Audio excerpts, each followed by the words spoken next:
ನಮಸ್ಕಾರ ಎಲ್ರಿಗೂ. ವನಿತೆ ಕನ್ನಡ ವಾಹಿನಿಯ ಮತ್ತೊಂದು ವಿಡಿಯೋಗೆ ಎಲ್ರಿಗೂ ಆತ್ಮೀಯ ಸ್ವಾಗತ. ಎಲ್ರಿಗೂ ಗಣರಾಜ್ಯೋತ್ಸವದ ಹಾರ್ದಿಕ ಶುಭಾಶಯಗಳು. ಜನವರಿ 26, 1950 ಭಾರತೀಯ ಸಂವಿಧಾನ ಜಾರಿಗೆ ಬಂದ ನೆನಪಿನಲ್ಲಿ ಪ್ರತಿ ವರ್ಷ ಗಣರಾಜ್ಯೋತ್ಸವ ಆಚರಿಸಲಾಗುತ್ತದೆ. ಇದು ನಮ್ಮ ಪ್ರಜಾಪ್ರಭುತ್ವದ ಹಬ್ಬ.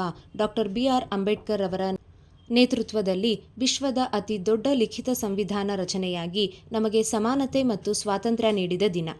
ರಾಷ್ಟ್ರದ ಏಕತೆ ಮತ್ತು ಸಂವಿಧಾನದ ಮೌಲ್ಯಗಳನ್ನು ಎತ್ತಿ ಹಿಡಿಯುವ ಪ್ರತಿಜ್ಞೆ ಮಾಡೋಣ.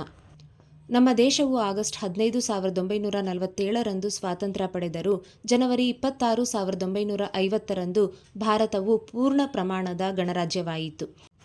ಅಂದು ನಮ್ಮ ಸಂವಿಧಾನ ಜಾರಿಗೆ ಬಂದಿತು. ಸಂವಿಧಾನವು ಕೇವಲ ಒಂದು ಪುಸ್ತಕವಲ್ಲ, ಅದು ಇಡೀ ಪ್ರಜಾಪ್ರಭುತ್ವದ ಆತ್ಮ. ಡಾಕ್ಟರ್ BR ಅಂಬೇಡ್ಕರ್ ಅವರ ನೇತೃತ್ವದಲ್ಲಿ ರಚನೆಯಾದ ಈ ಸಂವಿಧಾನವು ನಮಗೆ ಸಮಾನತೆ, ಭ್ರಾತೃತ್ವ ಮತ್ತು ಸ್ವಾತಂತ್ರ್ಯದ ಹಕ್ಕುಗಳನ್ನು ನೀಡಿದೆ. ಇದು ನಮ್ಮೆಲ್ಲರಿಗೂ ಸಮಾನ ಹಕ್ಕುಗಳನ್ನು ನೀಡಿ ಗೌರವದಿಂದ ಬಾಳಲು ರಕ್ಷಾಕವಚವಾಗಿದೆ. ನಮ್ಮ ಸ್ವಾತಂತ್ರ್ಯ ಹೋರಾಟಗಾರರು, ಸೈನಿಕರು, ವಿಜ್ಞಾನಿಗಳು ಮತ್ತು ಸಂವಿಧಾನ ರಚನಾಕಾರರನ್ನು ನೆನಪಿಸಿಕೊಳ್ಳಬೇಕು. ಅವರ ತ್ಯಾಗ, ಬಲಿದಾನದಿಂದಾಗಿ ನಾವಿಂದು ಸ್ವತಂತ್ರವಾಗಿ ಬದುಕುತ್ತಿದ್ದೇವೆ. ಈ ದಿನದ ಆಚರಣೆಗಳು ನವದೆಹಲಿಯ ರಾಜಪಥದಲ್ಲಿ ಭವ್ಯವಾದ ಮೆರವಣಿಗೆಯನ್ನು ಒಳಗೊಂಡಿರುತ್ತೆ. ಇದು ಭಾರತೀಯ ಸಶಸ್ತ್ರ ಪಡೆಗಳ ಸಿಬ್ಬಂದಿಯಿಂದ ಮೆರವಣಿಗೆ ಮತ್ತು ವಿವಿಧ ರಾಜ್ಯಗಳ ವೈವಿಧ್ಯತೆ ಮತ್ತು ಸಂಸ್ಕೃತಿಯನ್ನು ಪ್ರದರ್ಶಿಸುವ ರೋಮಾಂಚಕ ಸ್ತಬ್ಧ ಚಿತ್ರಗಳನ್ನು ಒಳಗೊಂಡಿರುತ್ತೆ. ಗಣರಾಜ್ಯೋತ್ಸವದಂದು ಜನರು ಮೆರವಣಿಗೆಗಳು, ಧ್ವಜಾರೋಹಣ ಮತ್ತು ಸಾಂಸ್ಕೃತಿಕ ಕಾರ್ಯಕ್ರಮಗಳನ್ನು ಆಚರಿಸುತ್ತಾರೆ.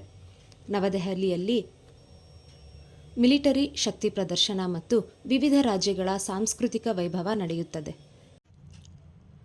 ಗಣರಾಜ್ಯೋತ್ಸವದ ಬಗೆಗಿನ ಕೆಲವು ಕುತೂಹಲಕಾರಿ ಸಂಗತಿಗಳನ್ನು ನಾವು ನೋಡೋಣ. ಭಾರತ ಸರ್ಕಾರ ಕಾಯ್ದೆ 1935 ದೇಶದ ಆಡಳಿತ ಪಠ್ಯವಾಗಿ ಬದಲಾಯಿಸಿತು. ಭಾರತದ ಮೊದಲ ರಾಷ್ಟ್ರಪತಿ ಡಾಕ್ಟರ್ ರಾಜೇಂದ್ರ ಪ್ರಸಾದ್ ಅವರು ಜನವರಿ 26, 1950 ರಾಷ್ಟ್ರ ಧ್ವಜಾರೋಹಣ ಮಾಡಿದರು.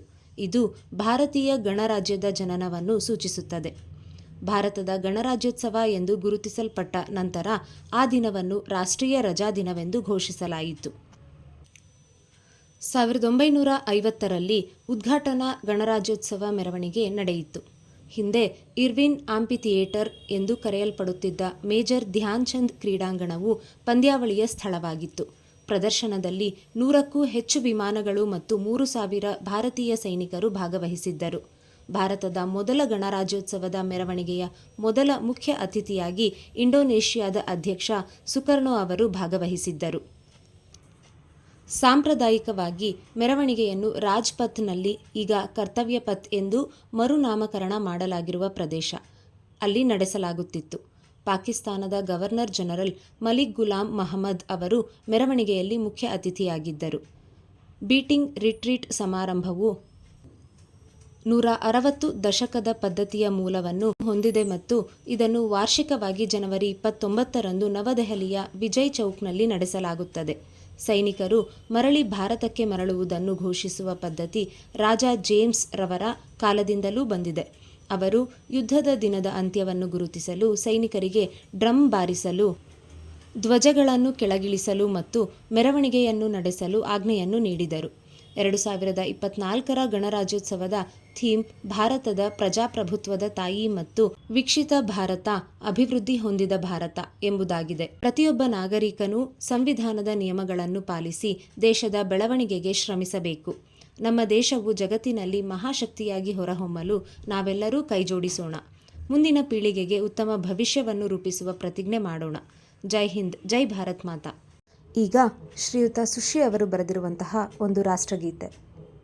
ನನ್ನ ದೇಶ ನನ್ನ ಹೆಮ್ಮೆ, ವಿವಿಧತೆಯಲ್ಲಿ ಏಕತೆ ಇರುವ ನಾಡೆಂಬ ಅಭಿಮಾನ, ನಾವೆಲ್ಲರೂ ಸ್ವತಂತ್ರರು ಎನ್ನುವ ಸ್ವಾಭಿಮಾನ, ನಾವೆಲ್ಲ ಒಂದು ಎನ್ನುವ ಒಗ್ಗಟ್ಟಿನ ಭಾವ, ಭಾರತೀಯಳೆಂಬ ಹೆಮ್ಮೆಯ ಅನುಭವ.